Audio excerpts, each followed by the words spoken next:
Imagine a quiet morning in a small Texas town, where an ordinary traffic stop turns into something no one could have predicted. What happens next will leave you speechless. But before we dive into this incredible story, don't forget to subscribe and leave your thoughts in the comments below. Your voice matters, and together we can keep moving forward toward change. Now, let's begin.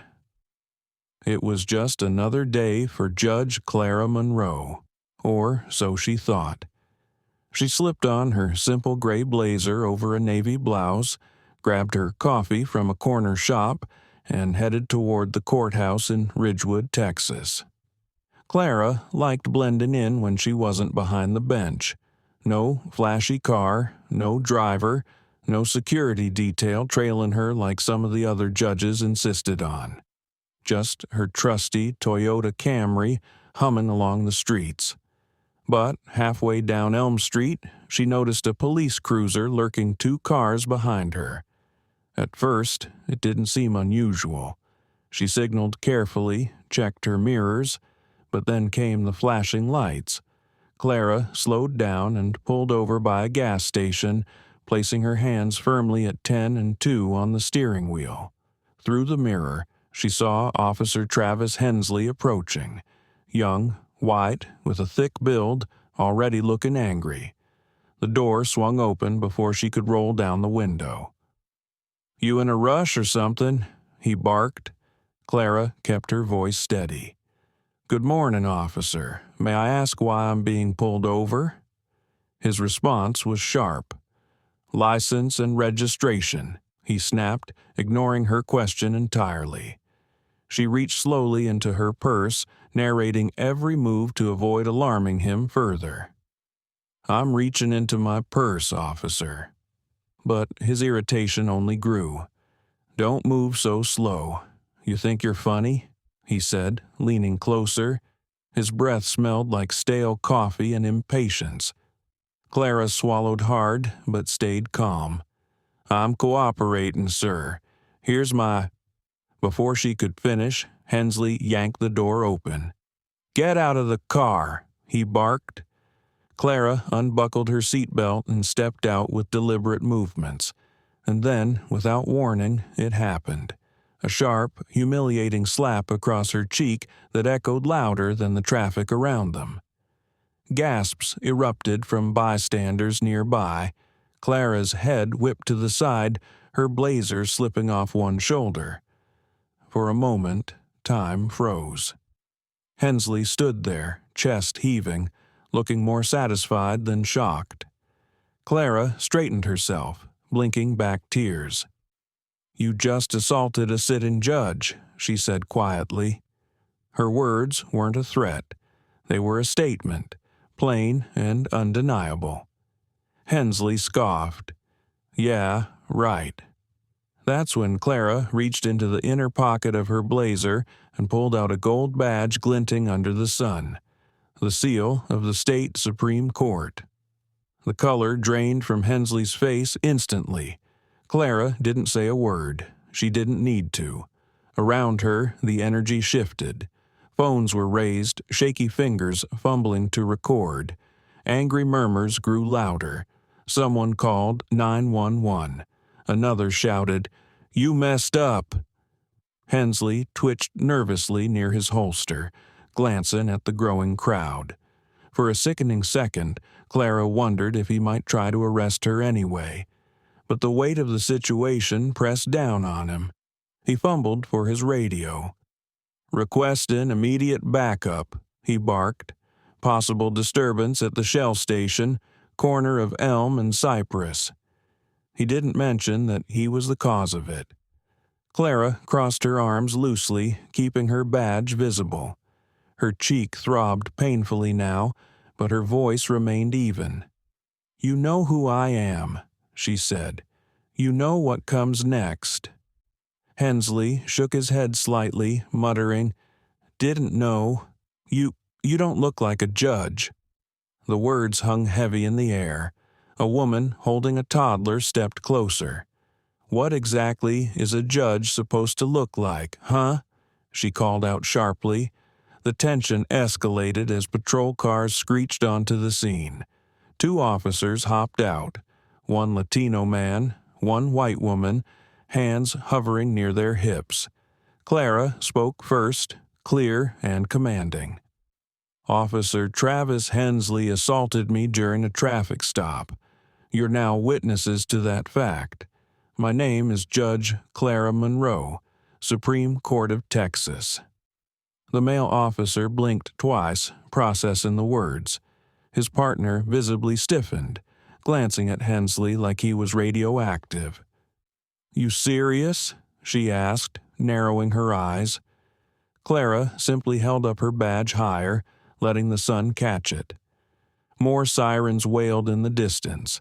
The gas station manager ran out yelling, "I got cameras. It's all on tape." Hensley's shoulders slumped as though the entire town had landed on them. Clara watched him closely, waiting to see if he'd apologize, if he'd own up to what he'd done. Instead, he looked away like a child caught lying, mumbling silent curses to himself. When Lieutenant Vernon Reeves arrived minutes later, the storm truly began. A black SUV tore into the lot, scattering pigeons into the air. Reeves stepped out, square-jawed and stern. When he spotted Clara, his whole body stiffened. Pushing through the circle of officers, he addressed her directly. "Judge Monroe, are you all right, ma'am?" Clara turned her head slightly, letting him see the raw red handprint swelling on her cheek. The silence that followed was suffocating. Reeves turned to Hensley. "What the hell happened here?" Hensley stammered, but Clara cut him off. "This officer pulled me over without cause, demanded I exit my vehicle, then struck me across the face, all before verifying my identity or credentials." Someone's phone beeped nearby, breaking the tension. Bystanders weren't budging. They wanted to witness every second of this unfolding drama. Reeves took a slow step toward Hensley. "So, you hit her?" His voice was low, dangerous. Hensley swallowed. I didn't know who she was." Reeves leaned in closer. "You thought that would make it acceptable?" Hensley opened his mouth again, floundering, but nothing coherent came out. Clara's voice rang through the air. "My identity doesn't excuse what you did. It just makes it impossible for you to pretend it didn't happen." The crowd murmured in agreement. Officer Sanders led Hensley away, his badge and weapon confiscated. As soon as he was out of earshot, Reeves turned back to Clara. "Ma'am, we have medical en route. I'm deeply sorry for what happened. It will be handled properly." Clara nodded once. "See that it is." Her voice cracked slightly on the last word, but she masked it quickly. Later that evening, as Clara prepared to leave the station, a teenage girl broke from the crowd outside. "I just wanted to say," the girl began, voice trembling, "you're really brave." Clara smiled gently. "Thank you. So are you." The girl beamed and darted back to her friends. Clara stood there for a moment longer, letting the scene sink in. She hadn't asked for any of this. She hadn't sought fame or sympathy. She had just wanted to get to court on time and do her job. But sometimes life hands you a fight you never asked for, and you either step up or let it pass you by. By the next morning, Clara's name was everywhere. Cable news anchors debated the incident like it was a heavyweight match. Talk radio flooded with callers, some outraged, others disturbingly defensive of Hensley's actions. Sitting at her kitchen table, Clara scrolled through hundreds of emails. Law students, civil rights advocates, fellow judges, even a retired truck driver from Idaho had written to express support. One message read simply, "You're stronger than I ever could have been. Keep standing." Her phone buzzed again. It was Devin Brooks, an old colleague from law school. His voice cracked with emotion. "Clarissa, I saw the footage. I'm sick over it." She pressed the phone tighter to her ear. "I'm all right, Devin." He sighed. "No, you're not. None of us are. This shouldn't have happened. To you, to anyone." Clara didn't argue. What could she say? That she'd somehow expected it? That being a black woman, even with robes and honors, never felt like enough protection outside those marble walls? Instead, she asked, "How are the students taking it?" Devin hesitated. "They're angry. They want to protest, organize rallies. Some are writing letters to the state bar." Clara smiled faintly. It wasn't fear she felt. It was hope. "Tell them to stay peaceful," she said. "Their voices will carry farther that way." As the legal wheels turned faster behind the scenes, Clara knew true accountability wouldn't come easily. The courtroom buzzed with a kind of energy she hadn't felt in years. Not excitement, not fear, but a demand for real consequences. Clara sat quietly in the front row, flanked by attorneys from the State Judicial Committee. She wasn't presiding today. She was a witness. At the defendant's table sat Hensley, looking smaller than ever in a wrinkled suit.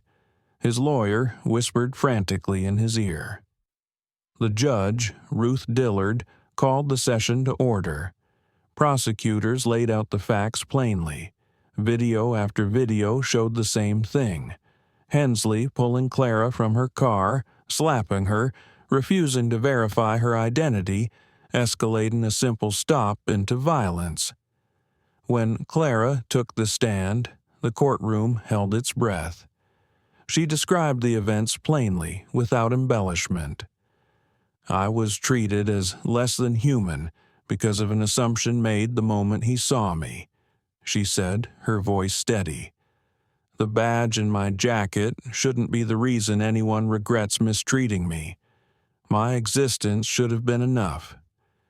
During closing arguments, the defense tried to shift the narrative, claiming Hensley feared for his safety. But Judge Dillard shut it down quickly. Too many witnesses, too much video, too much truth. In the end, Hensley was found guilty of battery, abuse of authority, and violation of civil rights. Sentencing would come later, but the verdict was clear. As Clara stepped outside into the afternoon heat, cameras flashed and microphones thrust toward her.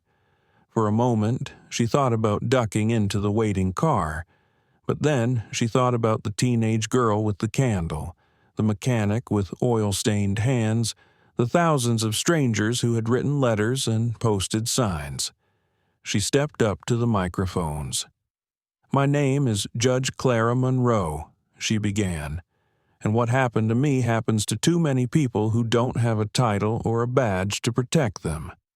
I am grateful for the outpouring of support, but gratitude isn't enough. Justice isn't a gift. It's not something you earn by being respectable or educated or famous. It's a right. And until that right is guaranteed for everyone, everywhere, none of us are truly safe." She let the words hang there, heavier than the sun beating down on the concrete. No slogans, no theatrics, just the truth spoken plainly. Clara turned and walked away without taking questions. The cameras kept rolling, but she didn't look back. Later that night, sitting on her porch watching the stars blink into existence, Clara received another message. A young woman from Louisiana wrote, "Because of you, I'm applying to law school. Thank you for fighting even when you didn't have to." Clara smiled softly, setting the phone aside. She hadn't chosen this fight, but maybe it had chosen her for a reason. Maybe in some small way, standing her ground had sparked something bigger than one trial, one town, one bad cop. Maybe it reminded people that dignity doesn't have to be demanded with shouting fists. Sometimes it can be claimed quietly, firmly, unshakably. Moral lesson: true courage lies in standing up for justice, even when it's hard. Change begins when we choose dignity over fear and truth over comfort.